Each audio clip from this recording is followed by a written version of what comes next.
गांव था, वहां पर एक आदमी पहाड़ पर पत्थर तोड़ने का काम करता था। उसको अपनी जिंदगी से कोई गिला शिकवा नहीं था।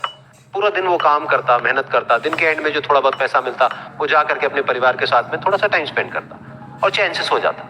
तो एक दिन रोज की तरह वो अपना काम खत्म करके अपने घर की तरफ जा रहा था, तो रास्ते में चलते चलते उसके मन में ख्याल आया कि ये भी कोई जिंदगी है कि सुबह से शाम तक मैं पत्थर तोड़ने का काम करता हूँ और एंड में मेरे को थोड़े से पैसे मिलते हैं जिसमें मुश्किल से मेरा और मेरे परिवार का गुजारा हो पाता है।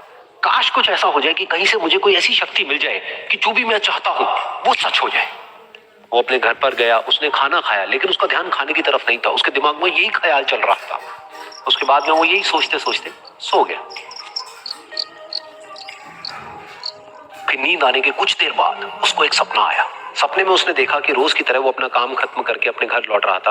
रास्ते में उसने एक बहुत ही बड़ा घर देखा और उसके मन में आया कि काश ये घर मेरा होता और मैं इसका मालिक होता। और उसके ये सोचते ही वो उस घर का मालिक बन गया।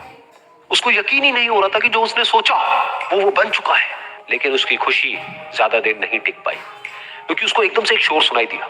उसने अपने घर के बाहर देखा कि एक बहुत बड़ी रैली निकल रही है जिसमें बीचों बीच एक पॉलिटिशियन है जो ऐसे ऐसे हाथ हिला रहा है। और वहां पर जितने भी लोग खड़े थे सब उसके नाम के नारे लगा रहे थे, उसके आगे हाथ जोड़ करके खड़े थे, सब उसको देखने के लिए तड़प रहे थे। तब उसको ये एहसास हुआ कि मैं कितना छोटा हूं उसके आगे। और फिर उसके अंदर से एक ख्याल उठा कि काश मैं ये पॉलिटिशियन होता और मेरे पास भी इतनी ही पावर होती जितनी कि इसके पास में है।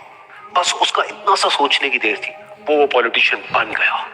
उसकी खुशी का ठिकाना नहीं था, क्योंकि उसके आसपास में हजारों लोगों की भीड़ थी और सब उसको देखने के लिए तरस रहे थे, तड़प रहे थे। लेकिन उसकी ये खुशी भी ज्यादा देर नहीं टिक पाई।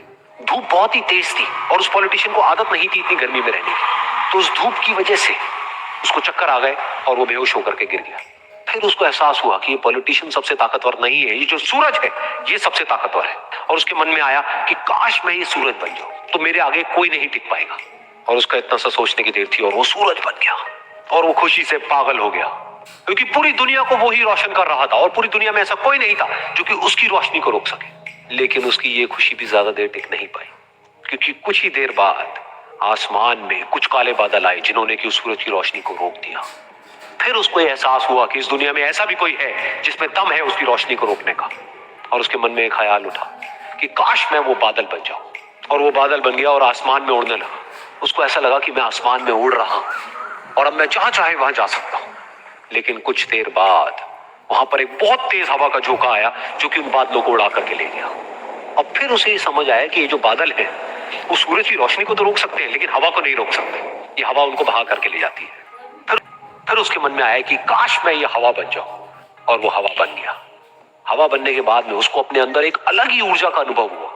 वो चाहे तो आराम से बहता और चाहे तो आंधी बन करके, तूफान बन करके, जिसको भी चाहे उड़ा करके ले जाता। उसको ये विश्वास होने ही लगा था कि इस दुनिया में सबसे ज्यादा शक्तिशाली मैं हूं। लेकिन तभी उसके सामने आया एक पहाड़। उसने अपनी पूरी ताकत लगा दी लेकिन उस पहाड़ को वो इतना सा भी नहीं हिला पाया। तब उसको एहसास हुआ कि इस दुनिया में कोई है जो हवा से भी ज्यादा शक्तिशाली है, जिसमें दम है उस हवा को रोकने का। फिर उसके मन में आया कि काश मैं ये पहाड़ होता। और वो पहाड़ बन गया। लेकिन हर बार की तरह इस बार भी उसकी खुशी ज्यादा देर तक नहीं टिक पाई। उसको एक जानी पहचानी सी आवाज सुनाई दी और साथ ही साथ उसको दर्द होने लगा, जैसे कि कोई है जो उसको तोड़ रहा है, उसको मार रहा है। तो दर्द से वो चीखने लगा और उसके मन में आया कि काश मैं वो बन जाऊं क्योंकि इस पहाड़ को तोड़ने का दम रखता है। लेकिन इस बार उसकी ये ख्वाहिश पूरी नहीं हुई। वो रोने लगा, चीखने लगा, चिल्लाने लगा। उसने अपनी पूरी जान लगा दी लेकिन इस बार वो नहीं बन पाया। उसका दर्द बढ़ता ही चला जा रहा था और दर्द की वजह से एकदम से उसकी नींद खुली और सामने शीशा था। उसने शीशे में देखा और उसको समझ आया कि सपने में मैं वो क्यों नहीं बन पा रहा था जो मैं बनना चाहता था, क्योंकि असलियत में मैं वो ही हूं। एक बार एक लड़की ने एक एंट्रेंस एग्जामिनेशन को क्रैक करने की बहुत कोशिश करी, बहुत मेहनत करी, लेकिन उसके बाद भी उसको क्रैक नहीं कर पाई, जिसकी वजह से वो अंदर से पूरी तरह से टूट गई। बहुत परेशान रहने लग गई, दुखी रहने लग गई। उसके पिता से अपनी बेटी की हालत देखी नहीं गई। फिर उन्होंने एक दिन अपनी बेटी को बुलाया और उन्होंने अपनी बेटी को कहा कि तुम मेरे साथ एक बार किचन में चलो, मुझे तुम्हें कुछ दिखाना है। किचन में पहले से ही उन्होंने गैस स्टोव के ऊपर 3 बोल रखे हुए थे। फिर उन्होंने उन तीनों बोल्स के अंदर पानी भरा, एक के अंदर कुछ आलू डाले, एक के अंदर कुछ अंडे और एक के अंदर कॉफी बीन्स, और उसको उबलने के लिए छोड़ दिया। उसके बाद में 5 मिनट हो गए, 10 मिनट हो गए, 20 मिनट हो गए और वो वहां पर खड़े रहे अपनी बेटी के साथ में और उसको देखते रहे।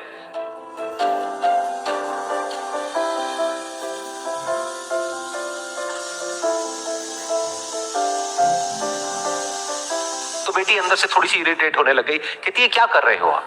तो उसके पिता ने कहा कि सिर्फ 1 मिनट और रुको, तुमको सब समझ आ जाएगा। फिर उसके बाद में एक एक करके उन्होंने गैस स्टोव को बंद किया और जो पहला बोल था उसमें से आलू निकाले और निकाल करके एक प्लेट पे रख दिए। दूसरे बोल में से उन्होंने वो अंडे निकाले और निकाल करके एक और प्लेट में रख दिए और तीसरे बोल में से जो कॉफी थी उसको छान करके एक कप के अंदर भर दिया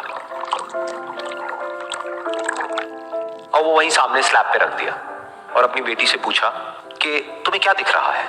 तो उनकी बेटी को थोड़ा सा गुस्सा आ गया। उसने कहा कि इसमें देखना क्या है, एक में आलू है, एक में अंडे हैं और एक में कॉफी है। तो उसके पिता ने कहा कि एक बार इनको छू करके देखो, शायद तुम्हें कुछ समझ आए। तो उसने सबसे पहले आलूओं को छुआ, तो जब उसको छुआ और थोड़ा सा दबाया तो वो बिल्कुल सॉफ्ट हो चुके थे। तो उसके बाद में उसके पिता ने उन अंडों को तोड़ा तो वो हार्ड थे।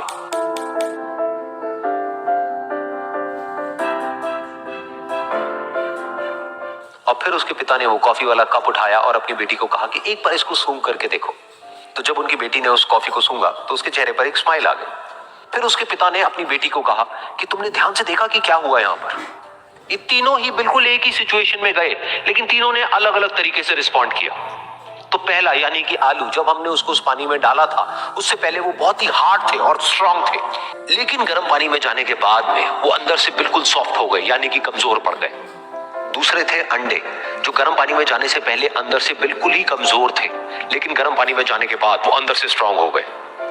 तीसरी थी कॉफी, जिसने कुछ ऐसा किया जो इन दोनों से बिल्कुल अलग था, यानी कि उसने उस गर्म पानी में जाने के बाद में खुद को नहीं बदला, बल्कि उस पानी को ही बदल दिया। बिल्कुल इसी तरह से हमारी जिंदगी में भी होता है।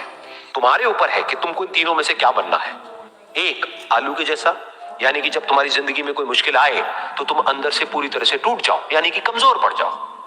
दूसरा, अंडे के जैसा, यानी कि जैसे ही तुम्हारी जिंदगी में कुछ मुश्किलें आए, वो मुश्किलें तुमको अंदर से तोड़े नहीं, बल्कि तुम अंदर से और स्ट्रांग हो जाओ। या फिर तीसरा, यानी कि कॉफी के जैसा, मतलब कि जब तुम्हारी जिंदगी में कुछ मुश्किलें आए तो तुम ना सिर्फ उन मुश्किलों का डट करके सामना करो, बल्कि अपनी जिंदगी को ही बदल दो।